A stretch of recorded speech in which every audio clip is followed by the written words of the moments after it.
Apakah sukses itu adalah tanda ridhonya Allah? Enggak, taat-taat banget kok bisa sesukses itu. Bahkan kita lihat hubungan dia sama orang tua nggak begitu dekat. Tapi ada orang taat, baik, sama orang tua juga, berbakti gitu. Tapi hidupnya kayak gitu-gitu aja. Oh mungkin ini nggak diridhoi Allah nih. Itu hukuman sebetulnya. Boleh jadi ketika ada orang yang banyak kesolehannya tapi kok nggak kaya. Loh, khawatirnya nih yang soleh tidak menempuh sebab-sebab kaya. Jadi patokan kita pada akhir apa dong? Kalau kaya ini bisa nikmat, bisa juga hukuman. Patokannya adalah Iya.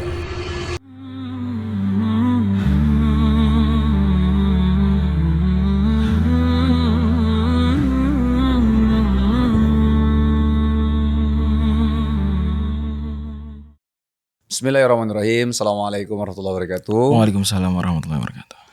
Alhamdulillah teman-teman, kembali lagi di Ramadan Series The Sungkars and Friends. Beliau seorang ulama muda, seorang hafiz Quran dan pemegang sanad 10 qiraat. Masya Allah. Juga penulis buku Quran Mapping dan beberapa buku lainnya yang umumnya berbahasa Arab. Seorang anggota Komisi Fatwa Metodologi MUI Pusat, peneliti di Fakultas Hukum UI, dan Direktur Syariah di www.learnquran.co. Semoga Allah memberikan taufik dan keberkahan untuk beliau. Jazakallahu khairan Ustaz atas waktunya, ilmunya, nasihatnya buat kami semua ya Ustaz ya. Mudah-mudahan Allah beri ikhlas ya. Untuk saya juga nih Masya Allah Tabarakallah. Banyak yang kita dapat hikmah dari setiap pertanyaan-pertanyaan kepada antum nih Ustaz. Masya Allah. Mudah-mudahan Allah beri ikhlas ittiba. Amin amin amin ya Rabb. Ustaz kita langsung aja Ustaz nih. Ya. Ini ada satu pertanyaan yang mungkin sering disampaikan beberapa orang ya. Nggak tahu ya, mungkin banyak gak orang tua yang ngomong kayak gini ya kepada anaknya, kepada ya kepada yang lain gitu ya, kepada temannya gitu ya, terkait masalah apakah sukses itu adalah tanda ridhonya Allah gitu ya. Misal contohnya ada seorang yang bisnisnya lancar banget, sukses gitu ya, dia bisa banyak beli properti yang banyak gitu Ustaz, perusahaannya banyak, pabriknya banyak gitu. Apakah itu artinya dia memang diridhoi Allah jalannya Ustaz? Oke. Terus kita mungkin ngelihat dari sisi kayak padahal dia mungkin nggak alim-alim banget gitu ya, nggak taat-taat banget, kok bisa sesukses itu gitu misalnya. Bahkan kita lihat hubungan dia sama orang tua nggak begitu dekat Ustaz, gitu ya. Oke. Tapi ada orang yang kita lihat secara kehidupan ya cukup lah gitu ya. Tapi pekerja keras dan lain-lain. Dan malah kita lihat dia memang secara zahir tentunya saja taat, baik, sama orang tua juga berbakti gitu. Tapi hidupnya kayak gitu-gitu aja. Apakah ada satu sisi, oh mungkin ini gak diridhoi Allah nih gitu. Nah pertanyaan mungkin simpelnya adalah apakah sukses itu adalah tanda diridhoi Allah? Mungkin bisa jadi orang kaya tadi itu di balik itu ada amalan yang begitu luar biasa yang dilakukan. Sehingga dia bisa menjadi di titik sukses seperti itu.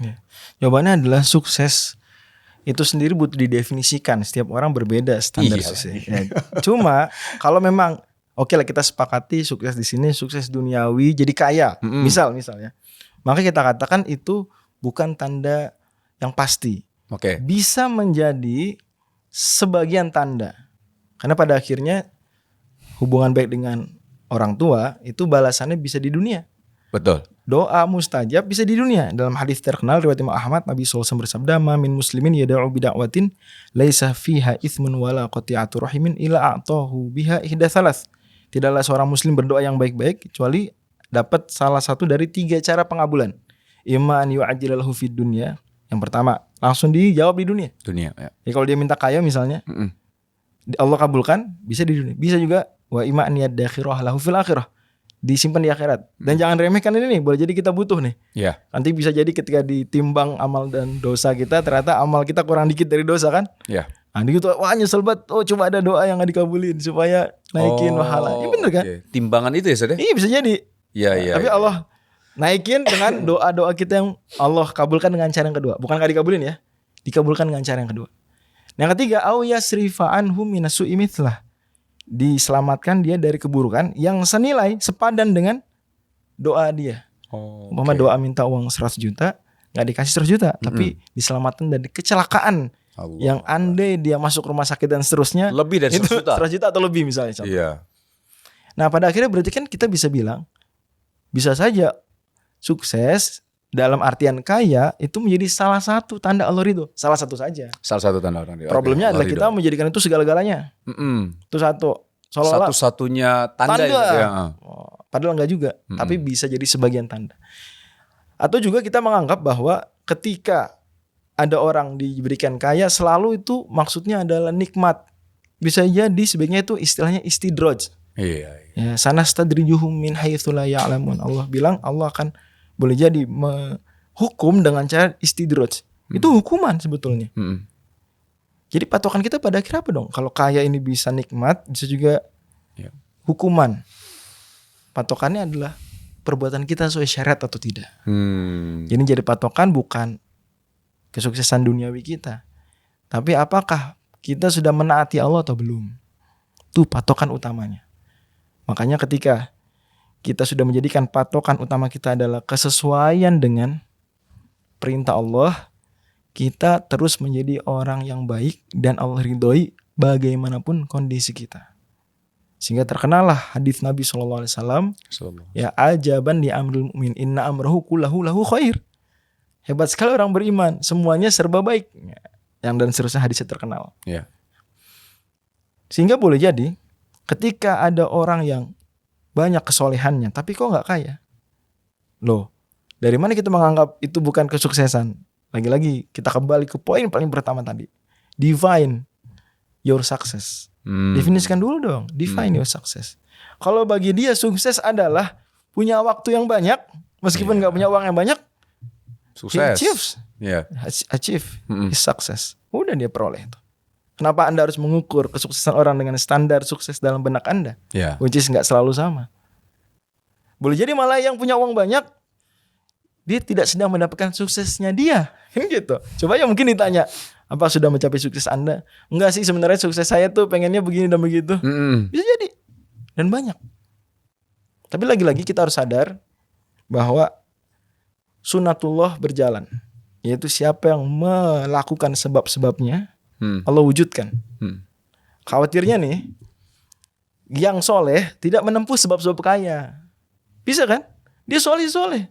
Tapi pilih jurusan yang nanti kalau lulus gajinya kecil. Banyak loh orang soleh begitu. Mungkin Bang Wisnu punya kawan-kawan begitu juga. Ada. Pinter, soleh. Tapi ketika pilih kampus, pilih jurusan yang kalau lulus kerjaannya gajinya gak seberapa. Walaupun kita tahu itu semua pilihan ya. Masing-masing ada plus minus. Tapi punya teman yang biasa-biasa aja. Mungkin secara moral, secara akademik. Tapi dia ketika kuliah dia tahu dia pilih jurusan yang jelas nih gajinya banyak nih. Berjalan waktu 10 tahun reuni, seolah-olah yang sukses adalah yang kedua. Yang pertama kayak, padahal bisa jadi sebenarnya yang pertama itulah yang lebih sukses. Tapi kita terlanjur membatasi sukses pada kaya. Nominal kaya itu, nominal uang. Masya Allah. Iya Zat. Karena iya kita berpikir kan seperti itu, kaya banget. Oh iya dia sedekahnya rajin banget. Tapi bisa benar. Iya bisa benar. Artinya ini pandangan yang harus kita perhatikan ya Zat ya. Artinya ketika dia melakukan semua kebaikan itu, lihat dari satu hadis yang ada 3 jawaban itu tadi Zat ya. Itu kayaknya menjadi jawaban deh teman-teman. Kalau menurut saya ya Ustaz ya. Karena bisa dibalas langsung. Betul. Ketika kita melakukan semua amalan yang memang sesuai dengan syariat gitu, kita akan dibalas langsung di dunia ini. Atau yang kedua, bahwa nggak dikabulkan di dunia, tapi menjadi timbangan kebaikan di akhirat nanti. Betul. Yang dimana kita sangat membutuhkan itu gitu loh. Atau yang ketiga, kita dihindari dari bala ya Ustaz ya. Wah itu sih semua sukses sih Ustaz menurut Ana ya. Iya, tiga-tiganya ya. Tiga-tiga itu sukses tuh. Itu kita dihindari dari kecelakaan aja itu kan udah sukses banget loh menurut Anda. Masya Allah ya tabarakallah. Terus kita dikasih timbangan kebaikan di akhirat itu kan juga sukses luar biasa. Dimana kita pasti butuh banget syafaat dari Allah Ta'ala kan Ustaz ya. Yang pertama ya berarti secara zohirnya di muka bumi ini kita kelihatan sukses gitu jadinya gitu. Tapi nanti ada ujian lagi baru Ustaz ya. Ketika sukses itu kita kaya. Bagaimana kita bersyukur gak? Betul. Kekayaan tersebut gitu Ustaz ya. Masya Allah. Ya memang kita gak lepas dari ujian sih. Dunia iya. Alhamdulillah. Oke Ustaz, terima kasih untuk episode kali ini. Mudah-mudahan bisa menjawab ya teman-teman pertanyaan kalian terkait hal sukses itu apakah tanda Allah ridho apa enggak gitu ya. Mudah-mudahan terjawab. Ustaz terima kasih, jazakallah khair. Kita ketemu di next episode Ustaz, insyaallah ya. Oke teman-teman, terima kasih, barakallahu fikum. Kita ketemu di next episode. Assalamualaikum warahmatullahi wabarakatuh. Waalaikumsalam. Tahukah kamu, membaca Quran dengan tajwid yang benar hukumnya fardu ain. Faktanya, 92% bacaan Al-Fatihah belum sempurna. Di Indonesia, hanya 45% Muslim yang dapat membaca Quran dengan benar. Disinilah Learn Quran Tajwid hadir, aplikasi untuk belajar tajwid dan menyempurnakan bacaan Quran. Dapat digunakan kapanpun dan dimanapun. Dengan kurikulum yang lengkap serta diverifikasi oleh para ulama. Materi disusun sistematis, teori, latihan, dan evaluasi. Cocok untuk semua tingkat kemampuan, dari dasar hingga tingkat lanjut. Dilengkapi suara qori bersanad, contoh ayat langsung dari Quran, scoring pada setiap tes evaluasi, serta berbagai fitur lainnya. Aplikasi karya anak bangsa ini telah digunakan oleh jutaan orang di lebih dari 190 negara. Untuk belajar secara mandiri maupun pendamping belajar bersama guru. Yuk download Learn Quran Tajwid sekarang.